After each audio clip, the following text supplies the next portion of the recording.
Hello and welcome to The Essential Reads. My name is Isaac and my goal is to bring to you a bunch of classic audiobooks in an easy and accessible way. We are continuing with Sense and Sensibility by Jane Austen, and this is chapter 26. Elanor could not find herself in a carriage with Mrs. Jennings, and beginning a journey to London under her protection, and as her guest, without wondering at her own situation. So short had their acquaintance with that lady been, so wholly unsuited were they in age and disposition, and so many had been her objections against such a measure only a few days before. But these objections had all, with that happy ardour of youth which Marianne and her mother equally shared, been overcome or overlooked.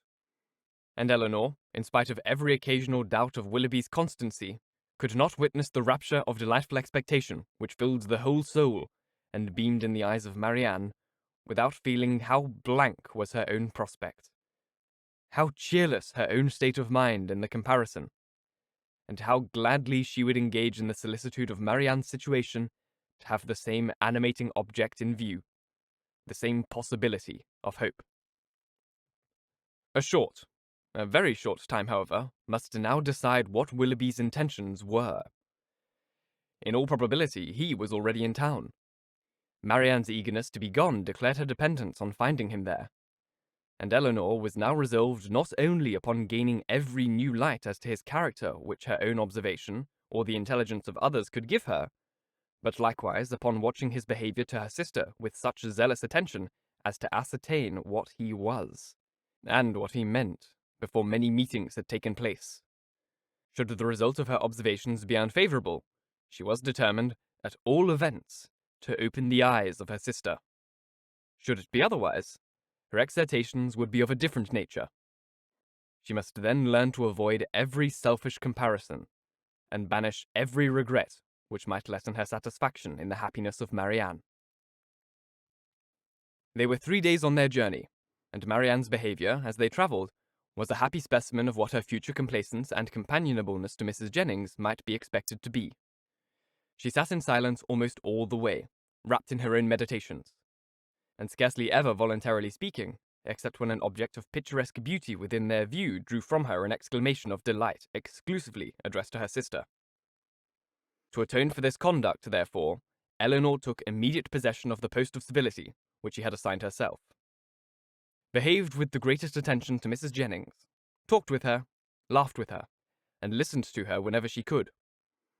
And Mrs. Jennings, on her side, treated them both with all possible kindness, was solicitous on every occasion for their ease and enjoyment, and only disturbed that she could not make them choose their own dinners at the inn, nor extort a confession of their preferring salmon to cod, or boiled fowls to veal cutlets. They reached town by 3 o'clock on the third day, glad to be released after such a journey from the confinement of a carriage, and ready to enjoy all the luxury of a good fire. The house was handsome and handsomely fitted up, and the young ladies were immediately put in possession of a very comfortable apartment. It had formerly been Charlotte's, and over the mantelpiece still hung a landscape in coloured silks of her performance, in proof of her having spent 7 years at a great school in town to some effect.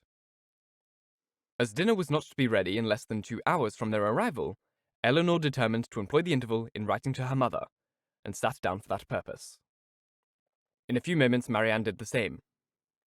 "I am writing home, Marianne," said Elanor. "Had not you better defer your letter for a day or two?"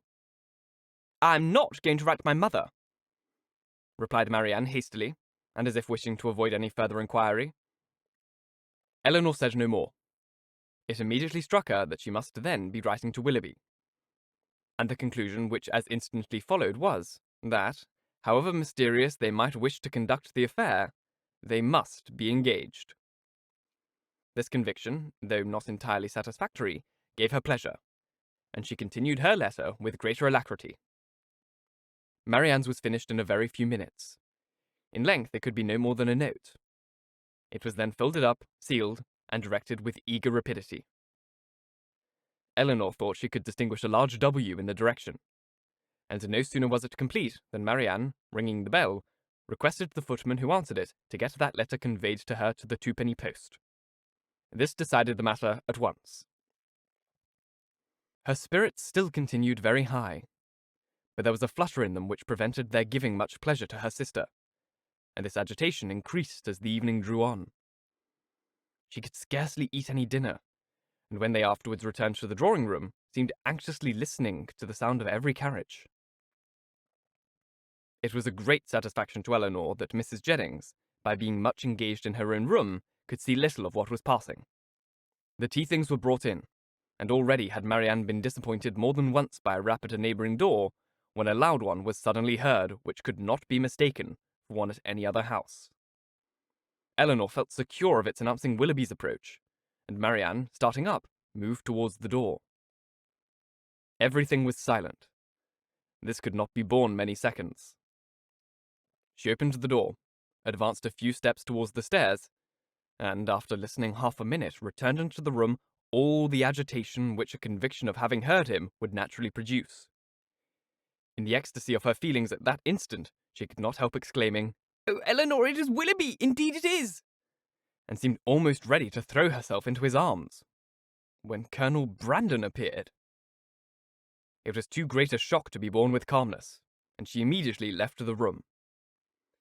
Elanor was disappointed too, but at the same time her regard for Colonel Brandon ensured his welcome with her, and she felt particularly hurt that a man so partial to her sister should perceive that she experienced nothing but grief and disappointment in seeing him. She instantly saw that it was not unnoticed by him, that he even observed Marianne as she quitted the room with such astonishment and concern as hardly left him recollection of what civility demanded towards herself. "Is your sister ill?" said he. Elanor answered in some distress that she was, and then talked of headaches, low spirits, and over-fatigues, and of everything which she could decently attribute her sister's behaviour. He heard her with the most earnest attention, but seeming to recollect himself, said no more on the subject, and began directly to speak of his pleasure at seeing them in London, making the usual inquiries about their journey and the friends they had left behind. In this calm kind of way, with very little interest on either side, they continued to talk. Both of them were out of spirits, and the thoughts of both engaged elsewhere. Elanor wished very much to ask whether Willoughby were then in town, but she was afraid of giving him pain by any inquiry after his rival, and at length, by way of saying something, she asked if he had been in London ever since he had last seen them. "Yes," he replied, with some embarrassment, "almost ever since. I have been once or twice at Delaford for a few days, but it has never been in my power to return to Barton."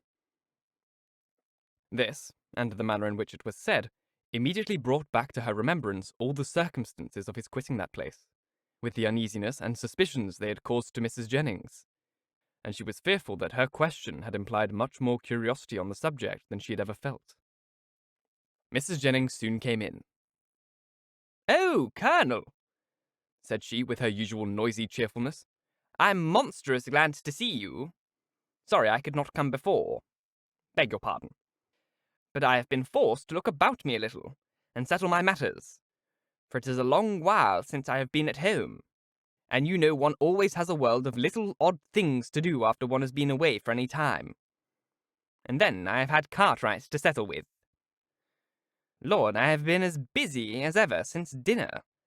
But pray, Colonel, how came you to conjure out that I should be in town today?" "I had the pleasure of hearing it at Mr. Palmer's, where I have been dining." "Oh, you did? Well, and how do they all do at their house? How does Charlotte do? I warrant you she is a fine size by this time." "Mrs. Palmer appeared quite well, and I am commissioned to tell you that you will certainly see her tomorrow." "Well, Colonel, I have brought 2 young ladies with me, you see. That is, you see one of them now, but there is another somewhere. Your friend Miss Marianne, too, which you will not be sorry to hear. I do not know what you and Mr. Willoughby will do between you about her. Ah, it is a fine thing to be young and handsome. Well, I was young once, but I never was very handsome. Worst luck for me.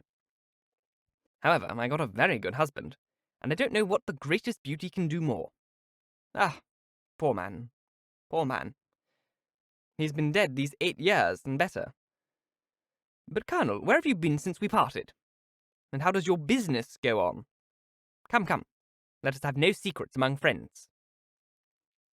He replied with his accustomed mildness to all her inquiries, but without satisfying her in any. Elanor now began to make the tea, and Marianne was obliged to appear again. After her entrance, Colonel Brandon became more thoughtful and silent than he had been before, and Mrs. Jennings could not prevail on him to stay long. No other visitor appeared that evening, and the ladies were unanimous in agreeing to go early to bed. Marianne rose the next morning with recovered spirits and happy looks. The disappointment of the evening before seemed forgotten in the expectation of what was to happen that day. They had not long finished their breakfast before Mrs. Palmer's barouche stopped at the door, and in a few minutes she came laughing into the room. So delighted to see them all that it was hard to say whether she received most pleasure from meeting her mother or the Miss Dashwoods again. So surprised at their coming to town, though it was what she had rather expected all along. So angry at their accepting her mother's invitation after having declined her own, though at the same time she would have never forgiven them if they had not come. "Mr. Palmer will be so happy to see you," said she. "What do you think he said when he heard of your coming with Mamma? I do forget what it was now, but it was something so droll." After an hour or two of what her mother called comfortable chat, or, in other words, in every variety of inquiry concerning all their acquaintance on Mrs. Jennings' side, and in laughter without cause on Mrs. Palmer's, it was proposed by the latter that they should all accompany her to some shops, where she had business that morning, to which Mrs. Jennings and Elanor readily consented, as having likewise some purchases to make themselves.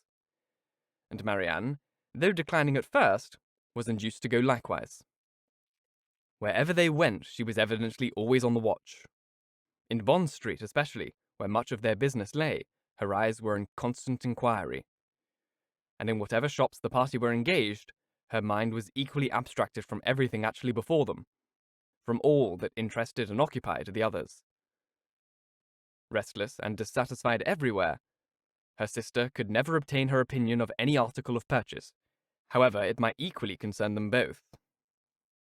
She received no pleasure from anything, was only impatient to be at home again, and could with difficulty govern her vexation at the tediousness of Mrs. Palmer, whose eye was caught by everything pretty, expensive, or new, who was wild to buy all, could determine on none, and dawdled away her time in rapture and indecision. It was late in the morning before they returned home, and no sooner had they entered the house than Marianne flew eagerly upstairs, and when Elanor followed, she found her turning from the table with a sorrowful countenance, which declared that no Willoughby had been there. "Has no letter been left here for me since we went out?"